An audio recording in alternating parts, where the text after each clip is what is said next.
Hello students, आज इस video में हम चैप्टर 7 घन और घनमूल से कुछ महत्वपूर्ण विषयों को समझेंगे। सबसे पहले देखिए हम समझेंगे कि एक घन संख्या क्या होती है। तो देखिए घन संख्या क्या होती है। एक संख्या को 3 बार गुणा करने पर प्राप्त संख्या घन संख्या कहलाती है।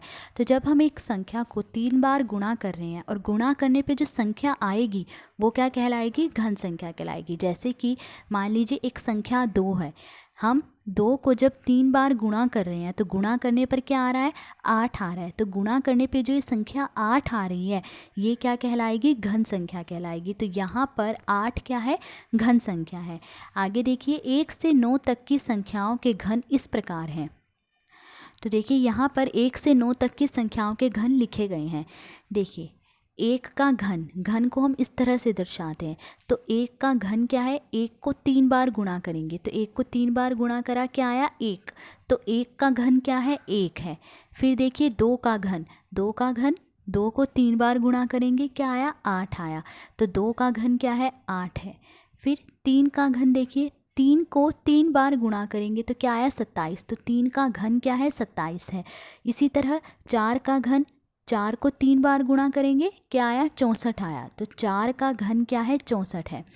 फिर 5 का घन देखिए, 5 को 3 बार गुणा करा क्या आया, 125। तो 5 का घन 125 है। इसी तरह 6 का घन, 6 को 3 बार गुणा करेंगे 216 आया, 6 का घन 216 है। फिर 7 का घन, 7 को 3 बार गुणा करेंगे 343 आया। तो 7 का घन क्या है, 343 है। फिर 8 का घन, 8 को 3 बार गुणा करेंगे क्या आया, 512। तो 8 का घन क्या है, 512। फिर 9 का घन, 9 को 3 बार गुणा करा क्या आया, 729 आया। तो 9 का घन क्या है, 729 है। अब देखिए ये जो 1 है ये क्या है, एक विषम संख्या है। विषम संख्या कौन सी होती है, जो 2 से नहीं कटती हैं। तो एक विषम संख्या है और 1 का घन हमने निकाला तो क्या आया है, 1 आया। और ये जो 1 है ये क्या है, एक विषम संख्या है। ठीक है। फिर 1 के बाद अगली विषम संख्या कौन सी है, 3। 3 का हमने घन निकाला क्या आया, 27 आया। 27 भी क्या है, एक विषम संख्या है। 3 के बाद अगली विषम संख्या 5। 5 का हमने घन निकाला क्या आया, 125। और 125 भी क्या है, एक विषम संख्या है। फिर 5 के बाद अगली विषम संख्या है 7। 7 का हमने घन निकाला क्या आया, 343। और 343 भी एक विषम संख्या है। फिर 7 के बाद अगली विषम संख्या क्या है, 9। 9 का हमने घन निकाला क्या आया, 729। और 729 क्या है, एक विषम संख्या है। तो यानी हमें इससे ये पता चल रहा है कि किसी विषम संख्या का घन हमेशा ही एक विषम संख्या होता है। ठीक है। एक विषम संख्या थी तो उसका घन भी क्या आया, विषम संख्या। 3 एक विषम संख्या है, उसका घन क्या आया, 27, जो कि एक विषम संख्या है। यानी किसी विषम संख्या का घन हमेशा ही एक विषम संख्या होगा। ठीक है। अब उसके बाद देखिए 2 क्या है, एक सम संख्या है। ठीक है। सम संख्याएं कौन सी होती हैं, जो 2 से कट जाती हैं। 2 एकम 2, 2 से कट रहा है तो 2 एक सम संख्या है। 2 का हमने घन निकाला क्या आया, 8। और 8 क्या है, एक सम संख्या है। 2 के बाद अगली सम संख्या 4। 4 का हमने घन निकाला क्या आया, 64। 64 क्या है, एक सम संख्या है। 4 के बाद अगली सम संख्या 6। 6 का हमने घन निकाला 216 आया। 216 क्या है, एक सम संख्या है। 6 के बाद अगली सम संख्या क्या है, 8। 8 का हमने घन निकाला क्या आया, 512। और 512 क्या है, एक सम संख्या है। यानी इससे हमें ये पता चल रहा है कि किसी सम संख्या का घन हमेशा ही एक सम संख्या होता है। जैसे कि 2 एक सम संख्या थी, इसका हमने घन निकाला 8 आया। 8 भी एक सम संख्या है। फिर 2 के बाद 4 एक सम संख्या थी, 4 का हमने घन निकाला क्या आया, सम संख्या। यानी किसी सम संख्या का घन हमेशा ही एक सम संख्या होता है। तो किसी सम संख्या का घन हमेशा सम होता है और किसी विषम संख्या का घन हमेशा विषम संख्या होता है। अब आगे देखिए हम समझेंगे कि घनमूल क्या होता है। तो देखिए किसी घन संख्या का घनमूल वह संख्या है जिस संख्या को 3 बार गुणा करने पर घन संख्या प्राप्त होती है। तो किसी घन संख्या का घनमूल वह संख्या होगी जिस संख्या को 3 बार गुणा करने पर हमें घन संख्या प्राप्त हो रही है। ठीक है। और घनमूल को इस प्रकार दर्शाया जाता है, इस तरह से जो है एक घनमूल को दर्शाया जाता है। ठीक है। अब जैसे कि एग्जाम्पल देखिए 125 है। 125 क्या है, एक घन संख्या है। ठीक है।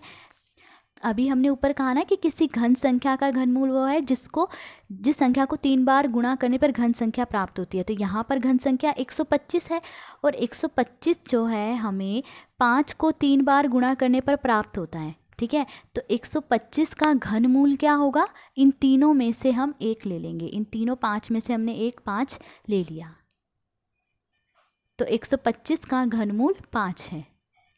अब आगे देखिए, अभाज्य गुणनखंड विधि द्वारा घनमूल निकालना। अब इसमें हम सीखेंगे कि अभाज्य गुणनखंड विधि द्वारा घनमूल किस तरह से निकालते हैं। जैसे कि मान लीजिए संख्या है 729, इसका हमें घनमूल निकालना है अभाज्य गुणनखंड विधि से, तो कैसे निकालेंगे।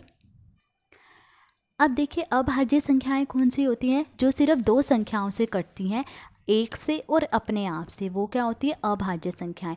तो सबसे छोटी अभाज्य संख्या कौन सी है, 2 है। ठीक है, तो हम देखेंगे क्या 2 से ये 729 कट रहा है। देखिए 2 से 729 नहीं कट रहा, क्योंकि 2 से सिर्फ वही संख्याएं कटती हैं जिनका इकाई का अंक 0, 2, 4, 6 या 8 हो। पर यहाँ इकाई का अंक क्या है, 9, तो ये संख्या 2 से नहीं कटेगी। 2 के बाद अगली अभाज्य संख्या कौन सी है, 3। अब देखिए 3 से ये संख्या कटेगी या नहीं, 3 से ये संख्या कट जाएगी। 3 से कौन सी संख्याएं कटती हैं, जिन संख्या के अंकों का जोड़ 3 से कट जाए। अगर हम इस संख्या के अंकों का जोड़ करें तो 7 में 2 जोड़ा 9, 9 में 9 जोड़ा 18, 18 है और 18 3 से कट जाता है, 3 छीके 18, तो ये संख्या 3 से कट जाएगी। तो इसे 3 से काट लेंगे, तो देखिए 3 से इसे काटेंगे तो क्या आएगा, 3 दूनी 6, 3 चौके 12, 3 तिये 9, 243 आया। 243 ये भी 3 से कट जाएगा, इसे 3 से काट लेंगे, 3 अठे 24, 3 एकम 3। फिर 81, 81 3 से कट जाएगा, 3 दूनी 6, 3 सत्ते 21, 27 भी 3 से कट जाएगा, 3 में 27, फिर 9 आया, 9 3 से कट जाएगा, 3 तिये 9, और ये 3 भी 3 से कट जाएगा, 3 एकम 3। तो ये जो है 729 के अभाज्य गुणनखंड है। तो देखिए ये सब क्या है, 729 के अभाज्य गुणनखंड है। तो अब देखिए हमें 729 का घनमूल निकालना है, तो कैसे निकालेंगे, हम एक जैसे गुणनखंड के त्रिक बना लेंगे। ठीक है, यानी कि एक जैसे 3 गुणनखंड लेने हैं। तो ये जो 729 के अभाज्य गुणनखंड हैं, तो हम इनके त्रिक बना लेंगे, यानी एक जैसे 3 गुणनखंड लेने हैं। तो देखिए ये भी 3 है, ये भी 3 है और ये भी 3 है, तो ये एक जैसे 3 गुणनखंड है, तो इनका हमने त्रिक बना लिया। ठीक है, फिर देखिए ये भी 3 है, ये भी 3 है और ये भी 3 है, तो इनके त्रिक बना लेंगे, यानी एक जैसे 3 गुणनखंड हमने ले लिए हैं। अब 729 का घनमूल क्या होगा, ये जो हमने त्रिक बनाया है इनमें से एक 3 ले लेंगे। देखिए ये यहाँ पे 3 3 है, तो हम एक 3 ले लेंगे, फिर गुणा इनमें से भी हम एक 3 ले लेंगे, तो 3 को 3 से गुणा करेंगे, क्या आया, 9 आया। तो 729 का घनमूल क्या है, 9 है। तो अभाज्य गुणनखंड विधि द्वारा इस तरह से हम घनमूल निकालते हैं। आगे देखिए लिखा है, किसी घन संख्या का घनमूल बिना अभाज्य गुणनखंड किए निकालना। तो देखिए इससे पहले तो हमने ये सीखा था कि अभाज्य गुणनखंड विधि द्वारा किसी घन संख्या का घनमूल कैसे निकालते हैं। अब इसमें यह है कि बिना अभाज्य गुणनखंड निकाले किसी घन संख्या का घनमूल किस तरह से निकालेंगे। तो देखिए यहाँ पर ये संख्या दी गई है 1728, तो बिना अभाज्य गुणनखंड किए हुए इसका घनमूल कैसे निकालेंगे। तो सबसे पहले तो हमने ये जो संख्या हमें दी गई है इसका हमने इकाई का अंक देखना है। तो देखिए इस संख्या का इकाई का अंक क्या है, 8 है, तो यहाँ पर इकाई का अंक 8 है। तो अब हमें एक ऐसी संख्या देखनी है जिसे हम 3 बार गुणा करें और 8 आ जाए। तो ऐसी संख्या कौन सी है, 2 है। अगर हम 2 को 3 बार गुणा करते हैं तो क्या आता है, 8 आता है। तो 2 को 3 बार गुणा करने पर 8 आ रहा है। तो जो 1728 का घनमूल होगा उसका इकाई का अंक क्या होगा, 2 होगा। तो इसीलिए 1728 के घनमूल का इकाई का अंक क्या होगा, 2 होगा।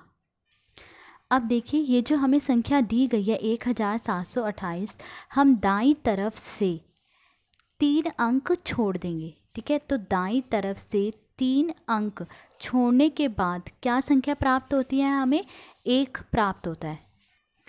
तो दाईं तरफ से 3 अंक छोड़ने के बाद प्राप्त संख्या क्या है, 1 है। तो दाईं तरफ से 3 अंक छोड़ने के बाद हमें क्या संख्या मिल रही है, 1 मिल रहा है। ठीक है, तो अब ऐसी संख्या लेंगे जिसका घन 1 या 1 से छोटा हो। तो अब ऐसी कौन सी संख्या है जिसका घन 1 हो या फिर 1 से छोटा हो। तो देखिए ऐसी संख्या एक ही है। देखिए एक का घन निकालेंगे हम तो एक को 3 बार गुणा करेंगे तो घन निकलता है, तो एक का घन क्या आ रहा है 1। तो ऐसी कौन सी संख्या है जिसका घन 1 या 1 से छोटा आ रहा हो? ऐसी संख्या क्या है? 1 है। तो वह संख्या 1 है। तो इसीलिए 1728 के घनमूल का दहाई का अंक क्या होगा? 1 होगा। तो 1728 का घनमूल क्या होगा? हमने क्या देखा था कि 1728 के घनमूल का इकाई का अंक क्या है? 2 है। तो यहाँ हम लिख लेंगे 2 कि इसके घनमूल का इकाई का अंक 2 है। और फिर 1728 के घनमूल का दहाई का अंक क्या है? 1। दहाई का अंक, ये इकाई का अंक 2 है तो दहाई का अंक यहाँ आएगा 1। यानी कि 1728 का घनमूल क्या है? 12 है। तो इसमें हमने सीखा कि बिना अभाज्य गुणनखंड निकाले किसी घन संख्या का घनमूल किस तरह से निकालते हैं। ठीक है, तो आज इस वीडियो में हमने चैप्टर 7 से कुछ महत्वपूर्ण विषयों को समझा। अगर आपको वीडियो अच्छी लगी हो तो please like, share and subscribe. Thank you.